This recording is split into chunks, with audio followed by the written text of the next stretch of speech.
Maximizing Movie and Picture Talks. My name is Ellen Ericson. I am a Spanish teacher at Mahomet Seymour High School in Mahomet, Illinois, which is located just south of the Chicago suburban area, about 2.5 hours south. So we're right in the middle of central Illinois. I teach Spanish 1 and 4 at a small community high school. And although we're a small community, we have a pretty mighty student population of 1,000 students. So our student body is growing quite rapidly.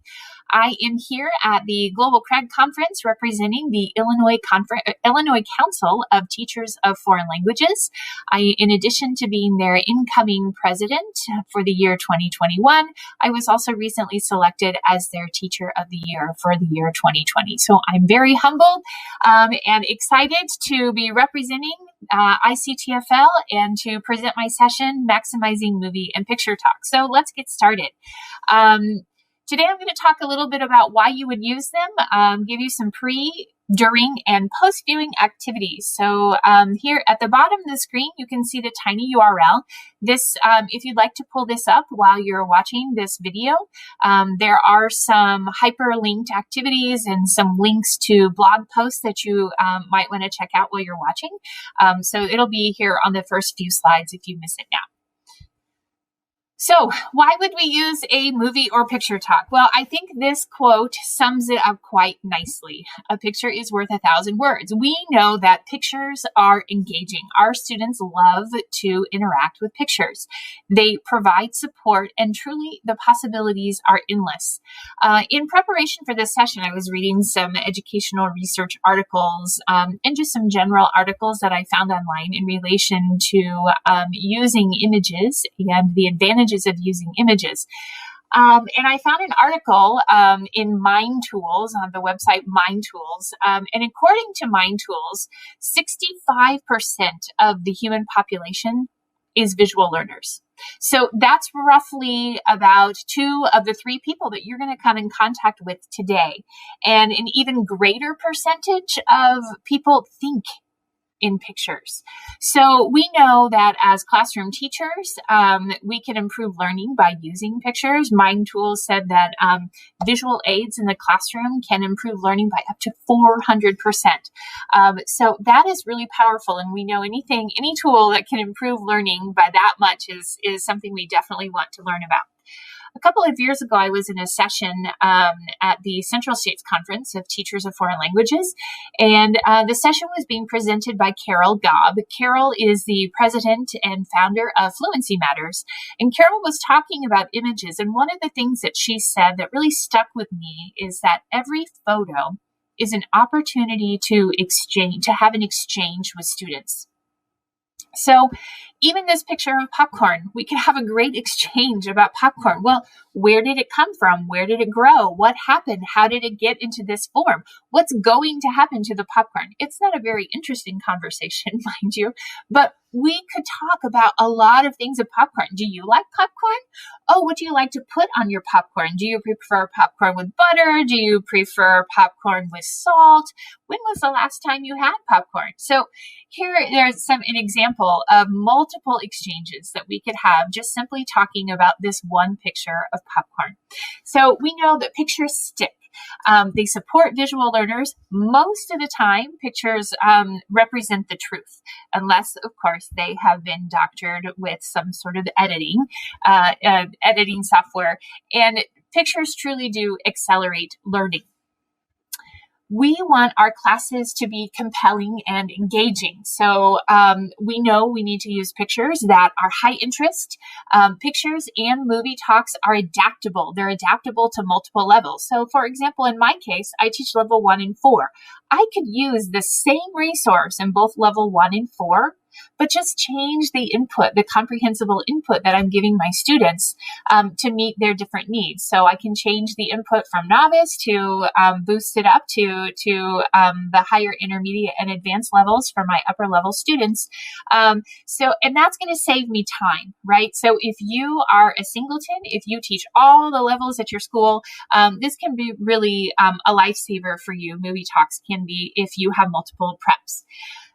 Movie and picture talks allow teachers to storytell and to talk with our classes without having to invent everything from scratch. Not all of us can just invent stories from scratch, and so the movie and picture talks really give us a place to start from and use them to support student comprehension. Movie and picture talks allow us to incorporate at least 3 of the 5 C's, the first being the communication C. The interpretive mode, of course, is incorporated naturally through the very fact that we are using some sort of authentic resource. And then the students are listening or reading if we've prepared some reading extension activities, and they're analyzing what they're making sure that they understand, right? And it's easy to extend these activities to the other modes if we have time. So even consider inserting just a quick interpersonal moment for interpersonal communication. And presentational communication can also easily be inserted. It doesn't have to be a big project. It could simply be a homework assignment where they are presenting some of the information that they learned. Maybe they're just saying 2 or 3 sentences, writing 2 or 3 sentences, or perhaps speaking, recording themselves in a video, talking to narrate a little bit of the video. So there's lots of ways that we can incorporate all 3 modes of communication. Authentic resources, which we're using, are cultural products. So naturally, we are also incorporating the culture C. And then finally, this lifelong learning goal, I love this lifelong learning goal. The learners are setting goals and reflecting on their progress, and they're using languages for enjoyment, enrichment, and for advancement. So particularly if you're working with a song or any sort of music video for that matter, any sort of short movie clip, if that's in the language, hopefully you're instilling some of those lifelong learning skills in your students. So maybe students really like the song that you're listening to, and they decide they really like the artist, so they're going to go and listen to that artist for their own enjoyment. Or maybe they like the type of music that you're listening to, so maybe they're going to continue to look for the type of music and listen to things in the target language in their free time. Movie and picture talks also support some of the core practices. So one of which, of course, is the facilitating target language comprehensibility. All of the activities that I'm going to show you today and talk about today support 90% target language use by using multiple skills. So students are going to be reading, writing, listening, viewing, and I am using 90% target language with my students. And it's very easy to do when you have this resource to kind of guide the conversation, to guide your lessons. Another core practice that's incorporated, of course, is they're going to interpret authentic resource. So we're going to guide them to the authentic resource. We won't necessarily start with the authentic resource. We know we need to scaffold for students and provide the support so that when we do get to the authentic resource, it's not as overwhelming, that students feel confident because they've watched parts of it, or they've heard you narrate parts of it, or maybe they've read simplified language that narrates the action of the movie, or that is describing the pictures. So when students get to the authentic resource, they don't feel nearly as overwhelmed. All right, so let's get started with some previewing activities. There's some things to consider before you before we actually discuss the specific activities. And one of those things, of course, is where would you find some of these things? So videos are really easy. They're easily accessible on YouTube. There's tons of music videos, social media posts, not necessarily your social media posts, but go to TikTok, go to Instagram, go to the sites that your students are accessing, and you'll see a lot of these things. Search for artists, search for people in Spanish in your target language, and you're going to find some videos and some other media that you could incorporate. And it doesn't actually have to be in your target language. You could use any video that you find compelling, any resource that you find compelling, and you just mute the video and you can go ahead and use it. Social media groups.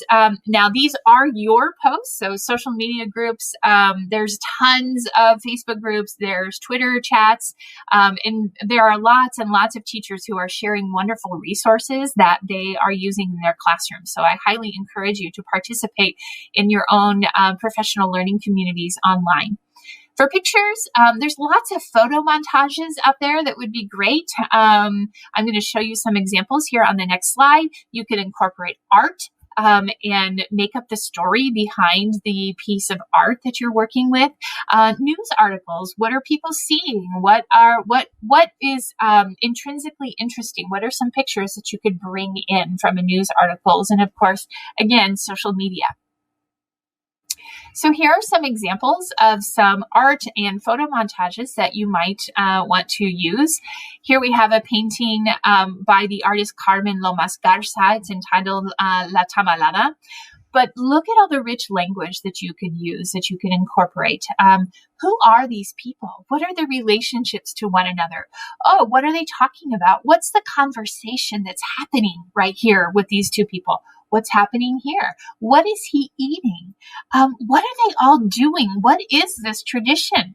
And here's this other man and a little girl. Well, why are they in the door? What are they doing? What are they getting ready to do? Maybe they went to the supermarket to go buy more ingredients.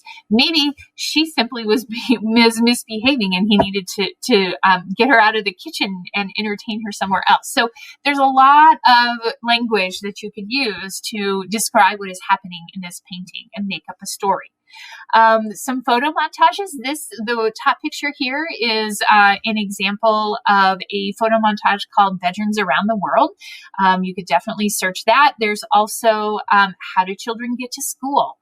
Very intriguing. That is very interesting to students. That it does not look like how students get to school in my community. There's another photo montage called Hungry Planet, What the World Eats. And these are pictures of families around the world and all of the groceries that they consume within a week. So if you do some Google searching, you can find there's some other photo montages out there, but these are images that are really interesting and students love to talk about them. Another important thing to consider is to find resources that are, number one, interesting to your students. Just because they're interesting to us as teachers doesn't mean they're interesting to students.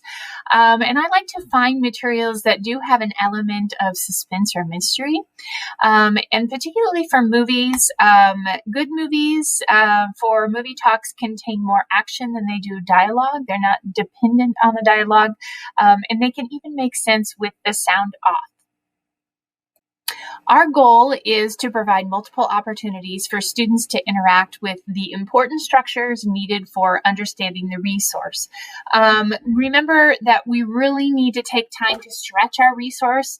As teachers, we typically go too fast for our students. We need to go slowly. And so by incorporating multiple previewing activities, we know that we're really giving students time to the time that they need to absorb the information that we're giving them and to interact with the content, with the structures, so that when we do get to the authentic resource, it's a lot easier for them. We want to ask ourselves several questions. So why are you using the resource? What's your purpose? And what structures do you want your students to use? Typically, when we use a movie talk, our purpose is for students to narrate and to describe what's happening. That's typically the end goal. So we need to really consider what's the comprehensible input that we need to give our students ahead of time for them to be able to get to that end result. What are the essential structures that they need to be able to do this? And we really need to simplify the language and make it as accessible to kids as we can. Some previewing activities, the options are really endless. Predicting activities, which I'll talk about some more here a little bit later. Manipulative activities, games, drawing, Quizlets, Gimkits, Kahoot. If you've never heard of any of those are all web-based resources. Just do a little Google search and you'll find plenty of examples. Or word activities. So I'm going to be giving some specific examples of predicting activities, some games, and some word activities. One of the things I like to do with my students before we view a resource is to create a previewing presentation for them. The more repetitions of the structures that I can get into this presentation, the better. So typically I choose 3 to 4 structures from my video that I want them to be able to use to narrate the video. Then I create 3 to 4 sentences that are comprehensible and show students how those words work in context. And then finally, I follow up with 2 to 3 questions using those resources. In this particular resource, I was targeting the structure sees, runs, walks, and says. So let me give you an example. The resource that I use for this is this video. Ilich is a Venezuelan singer, and he has a song called Como Te Llamas. So I took screenshots of the video and I created a story. I told the story of the music video. My students actually never saw the entire music video. I didn't really feel like they needed to. I wanted them to more use their imagination. They listened to the whole song and they looked at the majority of the screenshots, but they never watched the whole video. So let me give you an example of the previewing activity I might use. Here we go. So here's the previewing structures, this presentation, the previewing presentation. Again, I mentioned that my structures were sees, walks, runs, and says. So this specifically, the sentence is targeting the structure sees. So I found an image of something that's very clearly that the girl is seeing the llamas. So I just wrote the sentence, the girl sees llamas at the zoo. Here's another example I gave them. The man sees a text from his friend. The dog sees the mountains through the window. And then I asked a question. What do you see when you look out your window? So you can see that this particular slide I actually used with my novice students. I supported their responses with images and text. I anticipated what I thought they might see. So I knew that they didn't know the words, and I wanted them to be able to answer me in Spanish. I wouldn't necessarily do this for my level 4 students, but definitely for level 1 students, they still need this support. Here's another example of a question. What do you see when you're in Spanish class? I didn't specifically show the support here, but you could definitely label the pictures and you could add arrows or add other little text boxes to support their response. What do you see when you go to the zoo? So this presentation, by the time I finished it, remember, again, I have typically for 4 structures, I'm going to have 20 to 25 slides. It could take up to a whole class period if you are really good at milking it. For me, this type of presentation usually takes me about 20 to 25 minutes. So it really is a great way to provide a lot of comprehensible input all at one time before students even see your resource. All right, so let's move on to some predicting activities. I'm going to show you 2 examples.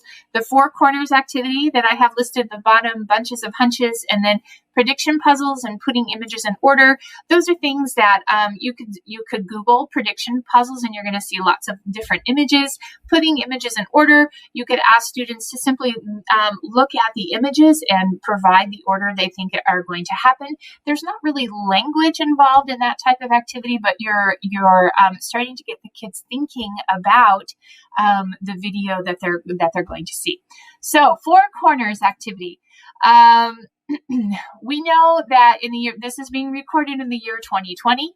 I'm currently teaching in a hybrid situation, so I have students online with me every day, but I also have students in person. So I'm streaming my classes as well as teaching virtually.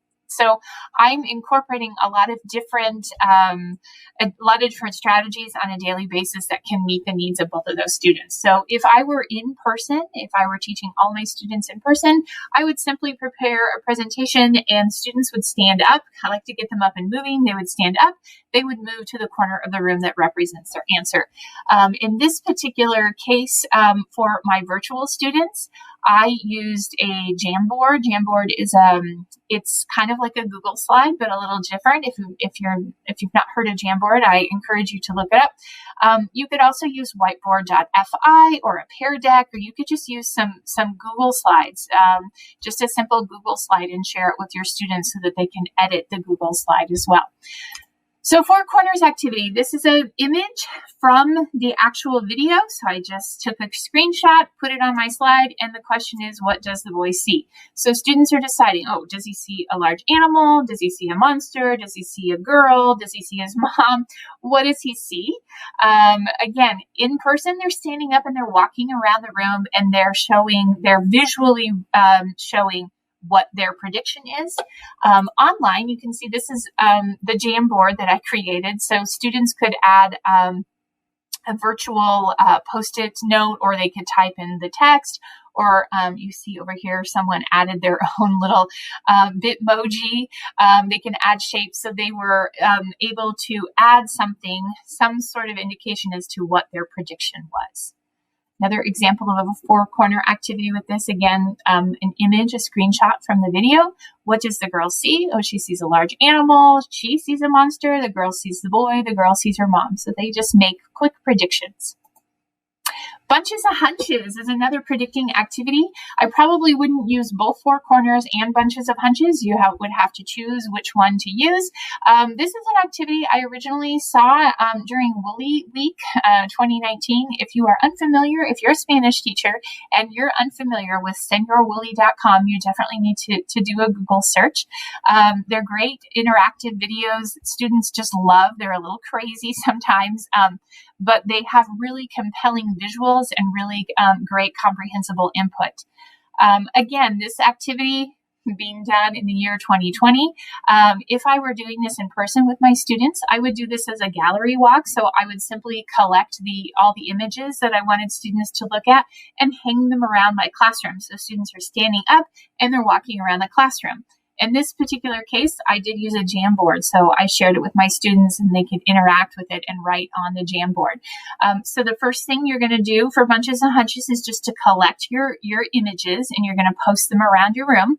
And you also want to create a handout with some sentence starters or transitions. So what I like about this activity is that you can really differentiate those sentence starters. So over here, for example, I'm talking about the different types of language that you might want to include. For my early novice students, for my Spanish 1 students, they can't write sentences yet. So I'm going to give them the entire sentence. So the sentences I might provide are, this is an important person, or this is an unimportant person. This action happens at the beginning of the video. This happens at the end of the video. Oh, this is a bad person. So they're taking those sentences and they're matching the sentence to the picture. It's just their own prediction. They're just making a predictive guess about what they think is going to happen in the video. If I were doing with late novice students, so maybe at the end of Spanish 1, I would provide them with a closed sentence. So maybe the sentence might say, this person is a blank person. So they could write in good, bad, boring, sad. Or maybe another example would be, this picture happens at and they could write beginning, end, or middle. So they're providing the word that would go in the blank. And then for my intermediates, I'm just going to give them the transition. So I'll show you an example here in just a minute. In fact, here's the example. So here is the image, and I gave them the transition. So you can see there are lots of different yellow Post-its, and I gave them sentence starters. So some of those say a little before, or a little bit after, later. Here, this one says first, or surprisingly, at this moment. So my level 4 students were using the simple future. At this moment, such and such is going to happen. And they were just typing sentences. I also, you can see I asked them to write their name here. Lily wrote, at this moment, Victor is going to sing in a gym. Afterwards, after they did the initial activity, extend it even more. There's more things you can do with this activity. So the first thing you can do is have students go back and read the predictions of their friends and react to them. So you can see here, I've had students react to one another. They reacted to the things that they thought were funny, or the things that they agreed with, their favorite ones. So they really enjoyed going back and reading the predictions. When you're done with the reading and reacting. You can put the activity away, but after you've viewed and interacted with the resource, when you viewed the movie or finished with your movie talk, you could bring this back out and you can revisit their predictions after reading or viewing. So maybe they have to defend those predictions with evidence. Oh, well, was this true? Was it false? What's the evidence we saw? So Lily might say, oh, no, yes, he was going to sing, but he didn't sing in a gym. He sang at a concert. So she would have to provide the evidence to support or negate her prediction. All right, let's move on to some word activities. One word activity that I like to do with my student is called What's the Word Bird? I read a lot of blogs by English language arts teachers, and I wish I could remember where I found this activity. This is not the original name. I changed the name, so that's why I can't find the original blog post because I don't know what it was called. I renamed it to What's the Word Bird? This is a vocabulary acquisition activity that it really builds a lot of classroom community. It's fun. It's very interactive and engaging. So how do you play or do What's the Word Bird? The first thing you want to do is to create interesting sentences that focus on specific structures. Only you're going to leave out the structure of the sentence. So for example, if the structure is goes, the sentence might be, after school on Friday, my teacher, you could insert your name there, goes, and then they would have to finish the sentence. So essentially, it's a guessing game. Students are guessing what the missing word is. And again, 2020 teaching in person, I would put students in groups. I would give them whiteboards, and they could be writing their answer on the whiteboard. But if I'm teaching hybridly or remotely, we could use Pear Deck or Jamboard, Whiteboard FI. A lot of those same resources are adaptable. So you're hearing me say the same things. They're very adaptable for different types of activities. So here's an example. After school on Friday, my teacher goes. So students see the beginning of the sentence. They collaborate with their group members. They write down the response. Everybody shows the response. You as the teacher could give them points for making you laugh, or you could give points for the best answer, the one you feel like is the best, or the one that comes closest to the real answer. And then you reveal indeed the final answer to the restaurant. So don't be afraid to make these funny.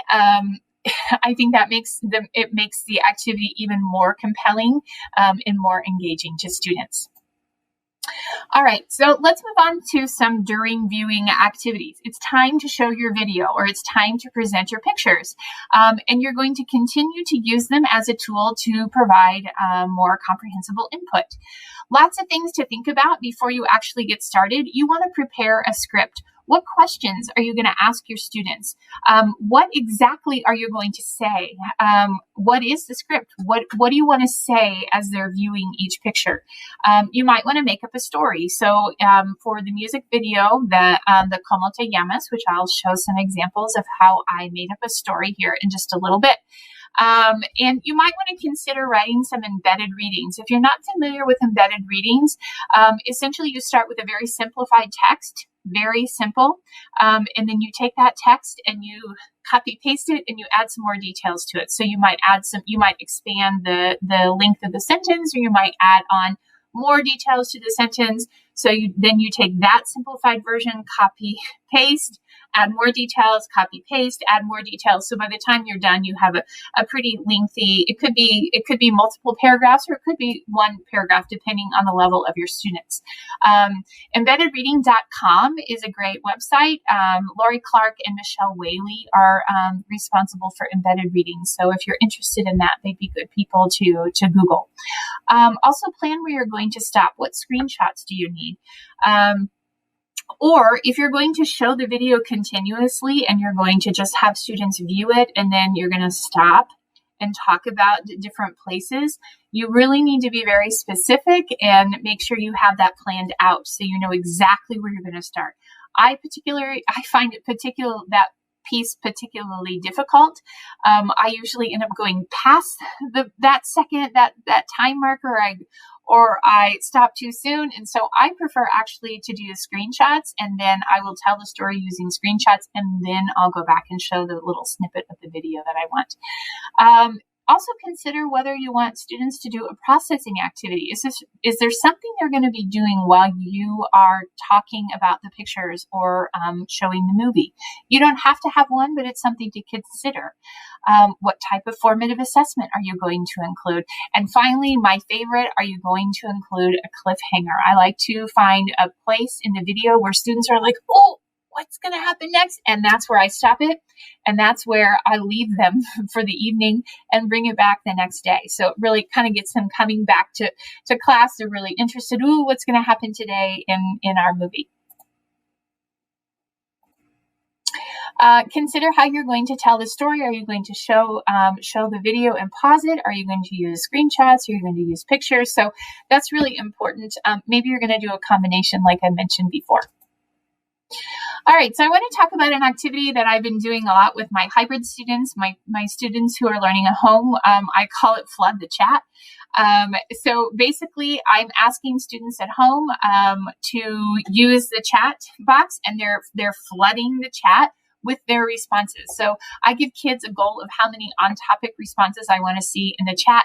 If my students are in person, they're just answering me orally. So it's a great way to see who's engaged. I try to develop activities that show that my students at home are actually paying attention and that they're engaged with the course content. So if I don't see their name in the chat box, well, I know they weren't engaged in that lesson. And that's formative assessment and data for me as a teacher to show, okay, well, so-and-so is not doing very well, but are they actually engaged in the class when we are in class, when we're streaming class? And just so you know, as I go through this, I did, for our purposes, I wrote the script in English. So I'm going to be doing the demo in English, but the original resources I did have in Spanish. In this particular activity, as my students would be playing Flood the Chat, I'm going to be using what's called a circling technique. If you're interested in circling technique, it is hyperlinked right here. This will take you to Martina Bex's blog called the Comprehensible Classroom. But essentially, circling is you're going to be asking specific questions. So you're going to make a statement. You want students to answer yes. You're going to repeat it. Then you're going to give them some choices. You're going to have them say, no, that is not correct, so that you can then negate it and then restate the correct statement. And you might want to bring an interrogative word or question at the end. So circling technique lets you get maximum input, multiple exposures to the structures that you're teaching. So that's the technique that I'm going to be using. So one other tip too, before I get started with the circling, you can see here that I have used, let me move my image over just a little bit. You can see that I've used some images. I have incorporated some clip art onto my slides, and I use them for two purposes. Number one, I use them to reinforce the meaning of my structures, but I also use them to enforce meaning of words that I know my students don't know. So I just like to incorporate them, and I think it really supports student learning. I find my clip art at one of two places. There's a website called thenounproject.com that has great resources, and there's also a Google Slide add-on, a Google Chrome add-on. It's called Flaticon, and it has some great images that you can add onto your slides as well. All right, so let's get started with the circling technique. So to start with a circling technique, I'm just simply going to show an image to my students, and I'm going to be asking questions. Remember, you as a student, if you are learning from home, you're playing Flood the Chat, and you're answering all these questions in the chat box. And if you're in person, you are simply just answering my questions orally. All right, so here we go. There's a boy. The boy sees a girl. Does the boy see a girl? Yeah, that's right. The boy sees a girl. Does the boy see a lion? No, the boy doesn't see a lion. Does the boy see a girl, or does he see a lion? Correct. The boy doesn't see a lion. The boy sees a girl. He sees A very attractive girl. The girl sees the boy. Does the girl see the boy? Yes, she does. Does the girl see a car? No, the girl doesn't see a car. So does the girl see the boy or does the girl see a car? Exactly. The girl doesn't see a car. The girl sees the boy. This is the girl. She's very attractive, right? She has long hair and pretty eyes. The girl sees the boy. The boy talks to the girl. The boy says, hello. Does the boy say hello or does the boy say goodbye? That's right. The boy does not say goodbye. The boy says hello. What does the boy say? Exactly. The boy says hello. The boy says something else. He says, what is your name? Does the boy say, my name is Ilich, or does the boy say, what is your name? Correct. The boy doesn't say, my name is Ilich. He says, what is your name? What does the boy say? Exactly. What is your name? Okay, so you could continue in this fashion. Another way, as I've told you before, is that you can do some video. So you could show the video in different segments. So I'm going to show you just a little bit of this video, and I will stop it. Again, remember, this is not my preferred way of showing the video because I have a hard time stopping it at the right place. But I have heard, I did just read a suggestion in a Facebook group just today, in fact, that one person slows the playback down so that it's easier to find the place to stop. All right, so here's a little segment of Ilich's Como te llamas.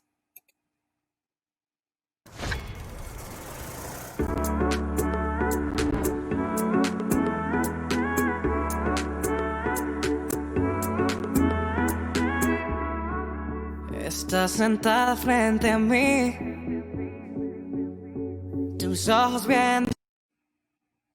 The boy sees a girl. Al infinito, no te quiero interrumpir. The girl sees the boy. Somos dos desconocidos. Estás sentada frente a mí. The boy says, hi, what's your name? So you get the idea. You can stop it. You could play it with the sound on or with the sound off. It's totally and completely up to you. Whatever you feel works best for your students, for the video, and for you as the teacher.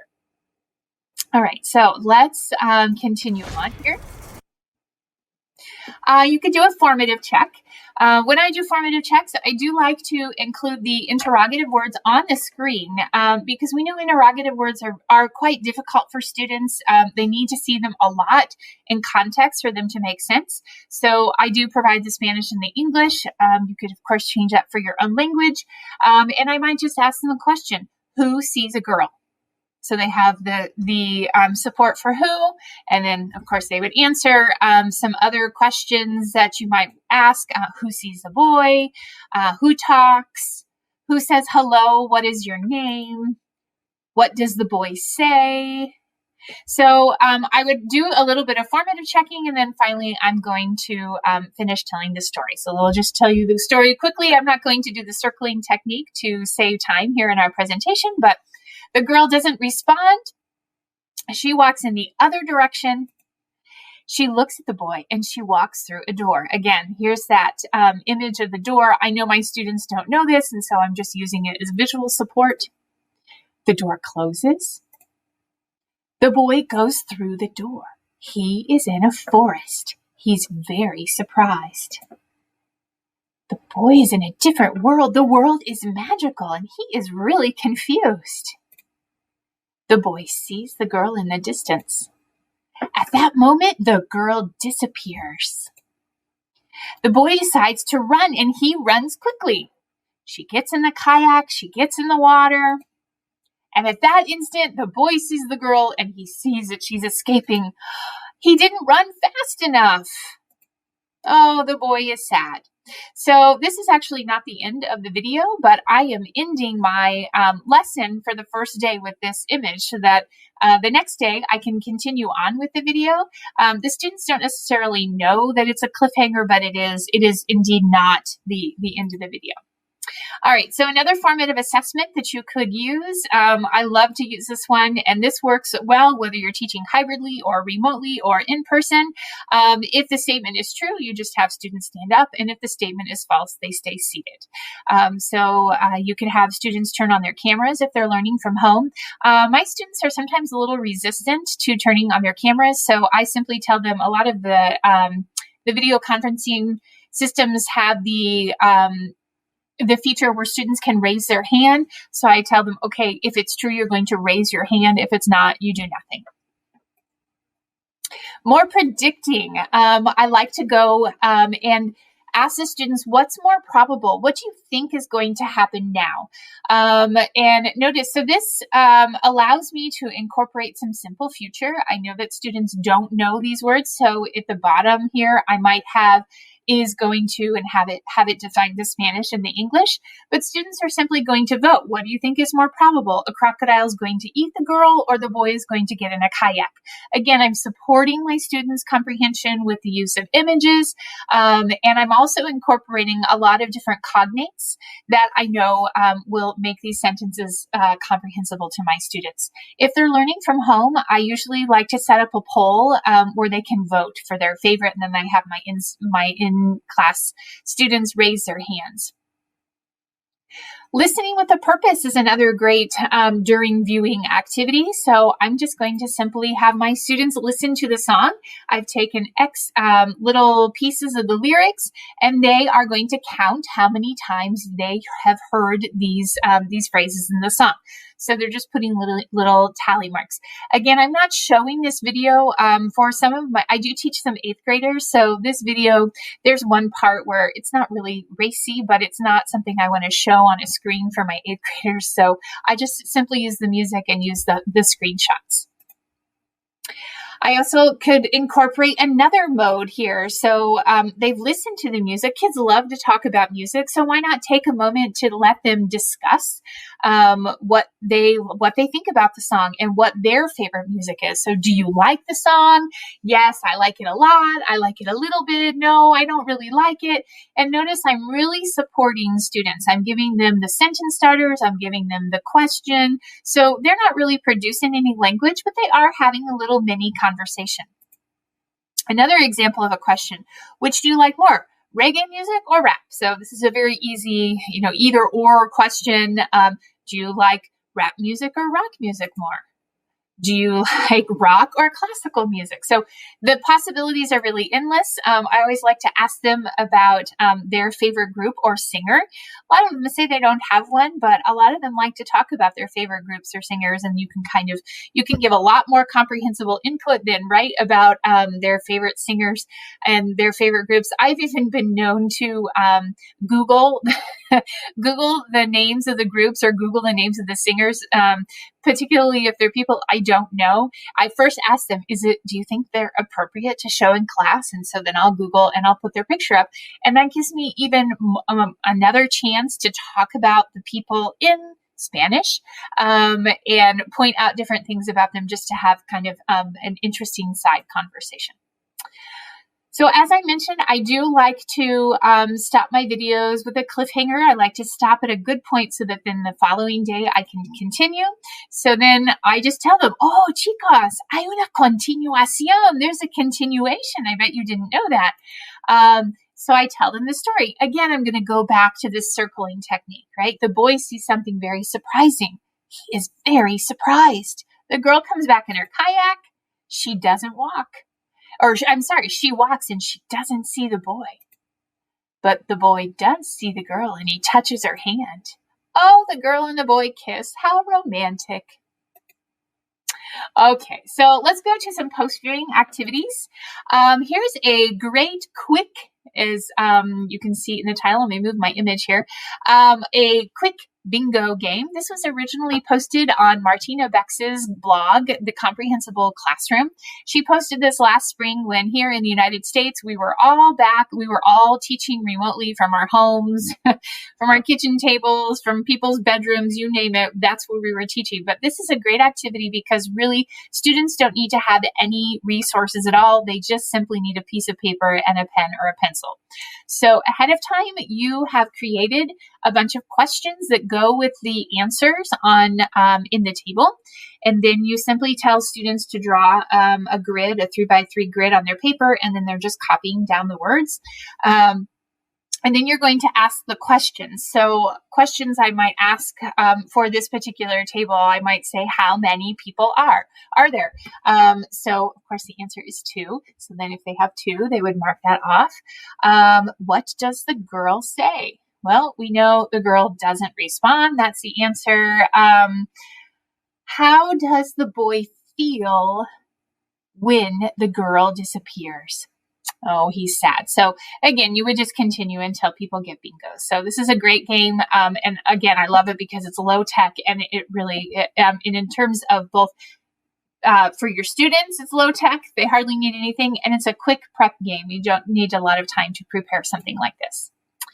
I do like to go back to the predictions that we saw that we did during the during viewing activities. So I'll go back and say, okay, so you made some predictions. Did this actually happen? So did the boy get in a kayak? And notice here that now they've seen these structures. They've seen the word gets in a kayak.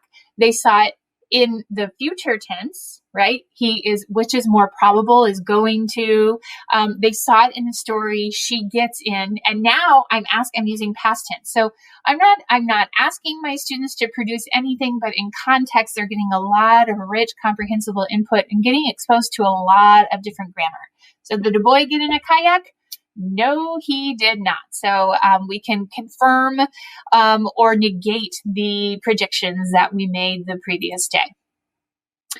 One of my favorite things that I've been doing this year is interactive Google Slides. Google Slides have saved my life this year because there's a lot of things that you can have kids do, and you assign the Google Slides to your students so that they can manipulate them. In Google Classroom, I can assign it so that all students get a copy, and I'm certain all learning management systems have that option in some way. So in this particular activity, I typed the text and I left some space. I underlined words that they were looking for, and then they're simply taking these icons and they're dragging them up into the sentence to match the icon with the sentence. You could have really the possibilities are endless with Google Slides. You can have them highlight things. You can have them draw circles around things. You can have them fill in shapes. You could ask them to illustrate things, and they can bring in their own pictures from Google. So there's so many things that you can do. And in fact, my students, one of my students said the other day, she actually thanked me for these types of slides because she said she's learned a lot of skills that she didn't know that she could do in Google Slides. So it was she's been learning some tips for technology as well. Okay, Quizlet diagram. Kids love Quizlet diagram. It's a little different than a regular Quizlet game. So we're going to actually go to the Quizlet website and take a look at a Quizlet diagram. So we're at the Quizlet website. This is a Quizlet diagram. It's what it looks like. What I did to prepare for this was first I created a Google slide and I took the screenshots and I put them on the slide and I downloaded it as a JPEG. Then I can upload that JPEG into Quizlet, and Quizlet allows you then to add these little circles or squares, and you choose what little icon you want to add there, and then you're going to create a sentence that goes with that square. So, for example, la chica regresa, the girl returns. So, if I wanted my students to play this live, they could, but they could do a matching game. So I'm going to make everything disappear. El chico, oh, the boy and the girl kiss. So I need to find that picture and I need to click on it. Ooh, good job. Okay, the boy is very sad. So I'm going to click on these two. The boy runs, but it's not enough. It's not fast enough. The girl escapes in her kayak. Oh, we have to find this one. Okay, so here we go. So you get the idea, and the kids can clear it out. But again, you can also play this in live mode. Another website I like to use with my students is called Textivate.com. You can buy a paid version of Textivate, but you don't have to have one. So I do have the paid one, but you can, I have colleagues who don't, and they're still able to use the activities. So you're going to take some text and you're going to paste it into Textivate. This is just my embedded reading that I created. And then you can do all sorts of activities. So, oops. I need to log in here real quick. Sorry about that. I thought I had already logged in. Okay, so we could do 2x3 tiles. So in this one, students are dragging the tiles in the correct order. So there's a boy. He says, "Hi, what's your name?" The girl doesn't respond. The boy goes through the door. He's in the forest. So they're just putting things in order. They can check their answers when they're finished. Check it. Okay, so it took 27 and we have them all right. This one was pretty much already in order when we started. Another activity you could do with students, I like this one a lot, the multiple choice. It's going to give 3 sentences and you put them in order. So you start with, you just keep pulling in new sentences. He sees a very attractive girl. The girl has long hair and pretty eyes. And then, as you can see, they keep adding more sentences and you keep pulling in new ones. So you can assign, if you have a paid version of Textivate, you can assign a sequence of activities to students. But if you don't have the paid version, you can tell them, okay, these are the activities I want you to do. And then my colleagues just ask for them to take a screenshot of the results and upload that to our learning management system. I have a few more post-viewing activities, one of which is called the Unfair Game, another great resource that I found on Martina Bex's The Comprehensible Classroom blog. So how do you play the Unfair Game? Well, the first thing you need to do is create some questions that go along with your video. You can decide how many questions you want to create. In this particular example, I created 9, and I wrote them on a piece of paper. This is very low tech. You could do a presentation if you wanted to, but I kind of like the ease of this activity that it's low tech. So I've created some questions, and then I've also decided you need to decide on the points that you're going to give each question.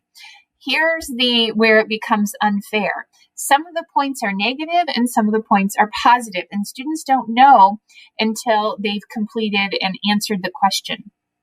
So then you put students in teams. When students choose which number of question they want, so I read, for example, question number 5, students would have time to discuss in their group, maybe about 20 or 30 seconds, what they think is the correct answer. If they get the answer correct, then they get to choose. Do they want to keep the points that they're about ready to see, or do they want to gift them to another team? So there's all sorts of elements of luck in being unfair in this game. And you hear the kids saying, "Oh, señora, no es justo," all the time. It's not fair. And then I remind them that that's the name of the game. So a lot of times there are teams that end up with negative points, or teams that run away and they try to strategize and try to figure out if there's any rhyme or reason to the points and how they're being assigned. But there truly is not. I like this activity because it's really great for all proficiency levels. Students stay engaged throughout the game because at any point they could take the lead. They just never know. And it's really a great review of topics. You're still getting a lot of great interpretive input, and you can, of course, modify the rules as you wish and as your class will allow. Another activity is Edpuzzle. Let me move my image here. Edpuzzle is a low prep interpretive website. So it is a website, edpuzzle.com. You would go to Edpuzzle and you could search for your video. You can import your own videos or you can search for YouTube videos and it's going to bring the video up on the website. And then you can embed questions into it. So it's very low prep. You don't have to do a whole lot. And adding the questions doesn't take a very long time. But then you can assign this for students. You can play it live in your classroom. So all the students are answering the questions at the same time, or you can assign it to students for a homework assignment. And the best part is Edpuzzle will grade it. If they're multiple choice, they will grade it, and you can see your students' scores right there on the Edpuzzle website. Quiz Trade is another fun activity. It has more questions, so create questions, or you could use some of the same questions from your games. I put students in 2 circles. I have not played this game with students or done this activity with students virtually. I'm not sure how I would adapt it, but you would essentially make 2 circles. So there's a larger outer circle and a smaller inner circle. The students in the outer circle have little strips of paper with the questions on them, and you can't see in the screenshots, but a lot of times I will support the answer and have the answer small on the bottom of the paper so they know if their partner is correct. So if in their outside circle, they're going to ask the question, and then the student on the inside circle has to answer the question.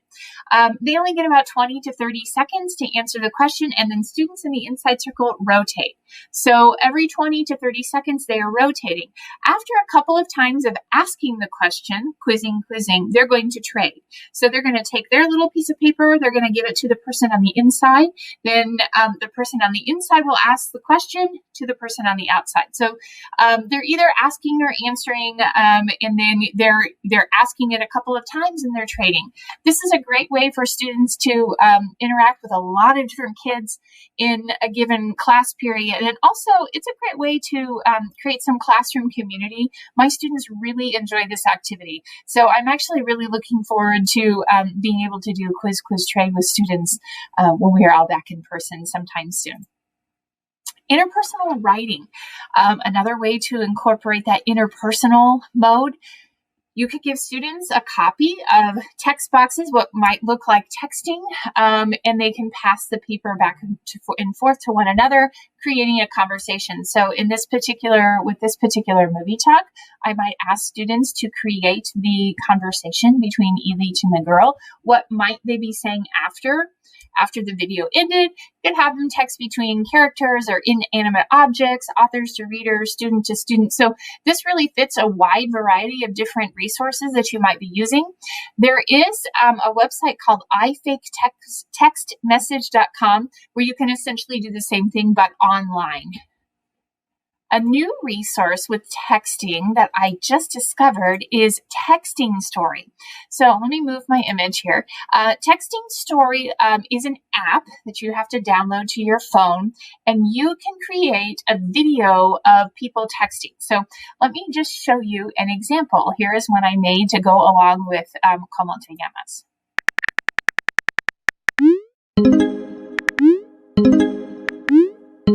So the boy is texting, he's saying, what is your name? He's waiting, he's asking, and then he says, please, I only want to know, what is your name? You're perfect for me. And the girl says, hot. What's your name? The boy says, my name is Ilich. What is your name? And she doesn't respond, and that's the end of the video. So you could, and I saw this idea on Kara Jacobs, and a presentation from Kara Jacobs. Kara Jacobs has a wonderful blog called C.E.R.E, which I highly recommend. She's a wealth of information, but she would take her texting story and then upload it to Edpuzzle, what I just talked about before, and then she would insert different questions. So she would turn this texting story into an interpretive activity, which I think is just genius on her part. Okay, so let's move on here. Some more ideas. Let me move my image over just a teeny bit here. Well, let me go back. More ideas really quickly. Cause and effect. Give them some sentences. What caused what? Big, tiny sort. Ask students to write some sentences, and then you sort them. Is this a big idea or a tiny detail? So is it a main action, or is it just a supporting detail? At the beginning, at the end. When did it happen? At the beginning, at the end. You could even stick an in the middle in there.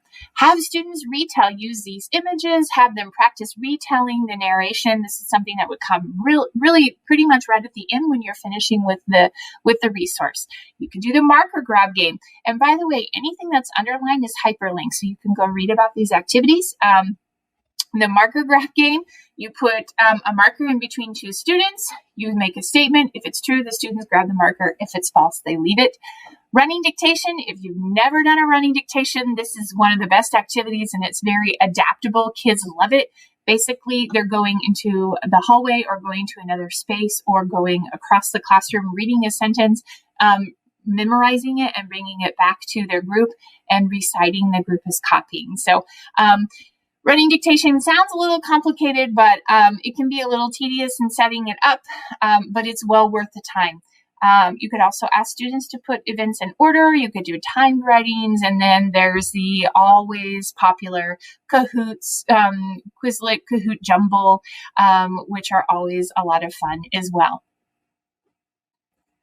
So that concludes my presentation for maximizing movie and picture talks. I hope you've been able to find an activity that was new for you. Please, if you have any questions or would like to follow up with me, my name is Ellen Ericson. You can see my email here on the screen. I'm also on Twitter, so you could tweet at me. But I hope you have a wonderful rest of your Global C.R.E.D conference, and I look forward to hearing from you in the future. Thanks for attending this session.